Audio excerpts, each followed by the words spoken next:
Assalamualaikum warahmatullahi wabarakatuh. Apa kabar kalian semua? Semoga dalam keadaan sehat walafiat. Hari ini kita lanjutkan perkuliahan kita, mata kuliah pengembangan sistem evaluasi dan penilaian kelas PAI.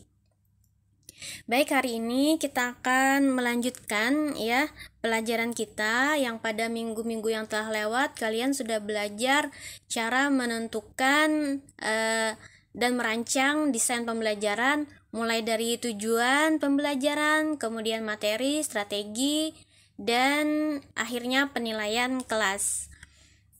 Baik, kita langsung aja ke materi.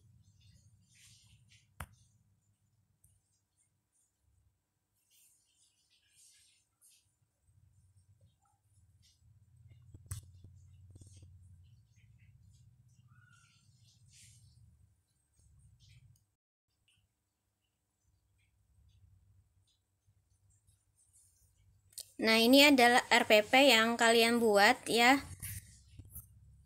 Kita lihat di sini ada tujuan pembelajaran. Nah, tujuan pembelajaran inilah yang akan kita periksa, selidiki sejauh mana ketercapaian tujuan ini. Kemarin Ibu suruh kalian membuat tes tertulis yaitu dalam bentuk soal pilihan ganda. Soal pilihan ganda itu termasuk tes objektif, artinya tes yang sudah disediakan jawabannya. Jadi siswa hanya memilih saja dari sekian pilihan jawaban tersebut ya. Tes objektif ini menghasilkan penilaian yang objektif ya, artinya terhindar dari faktor subjektif dari penilaian guru itu ya. Kalau misalnya tes uraian kan penilaiannya subjektif ya, tergantung pada si guru, dan standarnya juga bisa tidak tetap ya, tergantung si gurunya, keadaan emosionalnya ya, dan lain sebagainya. Kemudian di sini kita lihat ya, selanjutnya setelah kalian mengerjakan tugas membuat tes, sekarang kita kemarin itu mensimulasikan ya, pura-pura memberikan soal yang kita buat itu kepada 10 orang siswa. Nah, sekarang kita lanjutkan tugas kita menganalisis dari hasil pekerjaan siswa tersebut.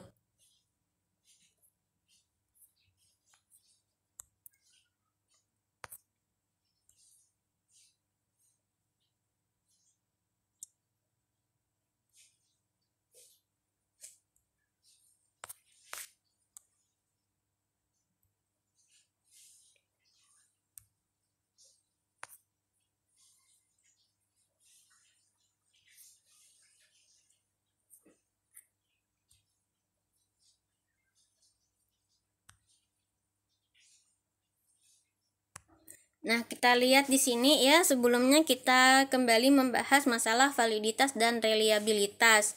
Validitas adalah suatu ukuran yang menunjukkan tingkat kesohihan suatu tes. Suatu tes dikatakan valid apabila tes tersebut mengukur apa yang hendak diukur ya. Tes yang memiliki validitas tinggi jika hasilnya sesuai dengan kriteria, dalam artian memiliki kesejajaran antara tes dan kriteria tersebut. Kemudian cara menentukan validitas. Validitas ya bisa digunakan rumus korelasi produk momen untuk menghitung validitas tadi ya. Jadi sebenarnya dengan menggunakan rumus korelasi produk momen ini kita mengukur seberapa besar pengaruh tes tersebut ya, butir-butir soal tersebut untuk mengukur ketercapaian tujuan pembelajaran. Nah, ada yang namanya angka validitas ya. Untuk menginterpretasikan tingkat validitas, maka koefisien korelasi dikategorikan pada kriteria sebagai berikut.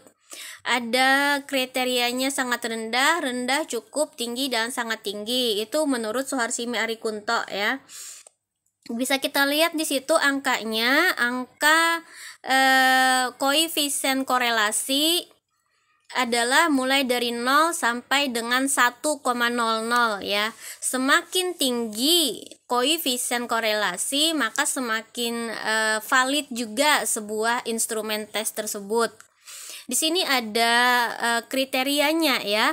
Dari 0,00 sampai 0,20 itu kriteria validitasnya itu terhitung sangat rendah. Ya, sangat rendah. Berarti soal itu tidak bagus. Tidak terlalu berpengaruh untuk mengukur apakah tujuan itu tercapai atau belum gitu. Kemudian ada 0,21 sampai 0,40, itu termasuk kriteria validitas yang rendah, masih lebih baik dibanding yang sangat rendah tadi ya. Kemudian di atasnya ada yang 0,41 sampai 0,60, itu dikatakan validitasnya cukup. Kemudian 0,61 sampai 0,80 itu dikatakan validitasnya tinggi, dan 0,81 sampai 1,00 itu dikatakan sangat tinggi. Nah, untuk validitas itu aja dulu ya yang perlu dipahami ya. Validitas artinya tepat mengukur apa yang ingin diukur, dan kita bisa menggunakan rumus korelasi produk momen ya. Kemudian di sini ada reliabilitas. Reliabilitas adalah tingkat keajekan atau konsistensi suatu tes, yakni sejauh mana suatu tes dapat dipercayai untuk menghasilkan skor yang ajek, relatif tidak berubah walaupun diteskan pada situasi yang berbeda-beda. Meskipun ada perubahan ya, tapi tidak terlalu besar dan pada perbandingan yang tetap gitu. Ini ada beberapa rumus reliabilitas ya. Di antaranya ada rumus menggunakan rumus Sperman-Brown. Bisa lihat di situ ya. Ada rumusnya. Ingat, kalau kita melihat rumus jangan panik gitu. Yang perlu kita persiapkan kalau kita menemukan rumus, kita hanya perlu mencari nilai variabel-variabel yang ada di rumus itu ya.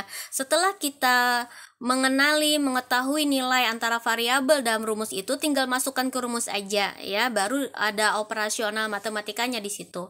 Intinya satu, kalau ketemu rumus kenali variabelnya ya. Yang X, Y, N itu namanya variabel. Tentukan nilainya, berapa nilainya, baru masukkan ke operasi matematikanya ya, seperti itu. Kemudian ada interpretasi terhadap reliabilitas satu tes. Nah, di sini juga masih di bukunya Suharsimi Arikunto ya. Ada di situ derajat reliabilitas mulai dari 0 sampai dengan 1,00.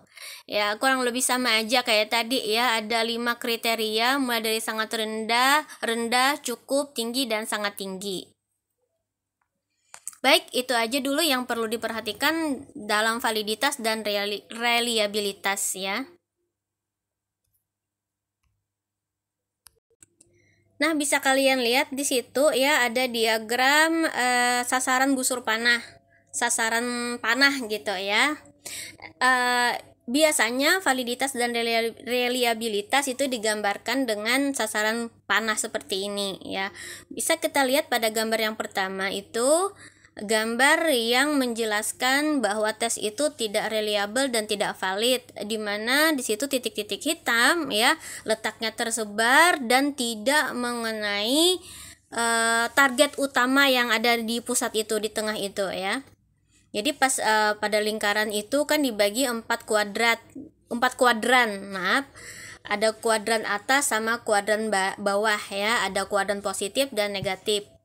Baik, kemudian di gambar kedua itu terlihat ya titik-titik hitam itu tersebar merata di semua tempat ya. Kemudian ada hitam yang mengenai pusat sasaran itu ya. Pusat sasaran itu coba kita lihat. Itu menunjukkan karena titik hitamnya itu tersebar ya, maka itu tidak reliable. Nah, tetapi valid. Kenapa? Karena dia mengenai yang sasaran merah-merah itu dan tepat di tengah, ya. Ada yang tepat di tengah seperti itu. Yang merah-merah itu, ya, lingkaran merah itu menunjukkan angka validitas, yang menandakan validitas, ya. Kan validitas tadi itu ada yang mulai dari sangat rendah, cukup, tinggi, dan sangat tinggi, ya. Seperti itu gambarannya. Jadi gambar yang kedua ini dia tidak reliable tetapi valid. Lihat titik hitam yang mengenai lingkaran bidang merah itu, ya. Kemudian yang ketiga itu reliable tetapi tidak valid. Kenapa? Karena titik hitam itu terkumpul pada kuadran atas yang positif, ya. Kita lihat di situ, tetapi dia tidak mengenai sasaran merah.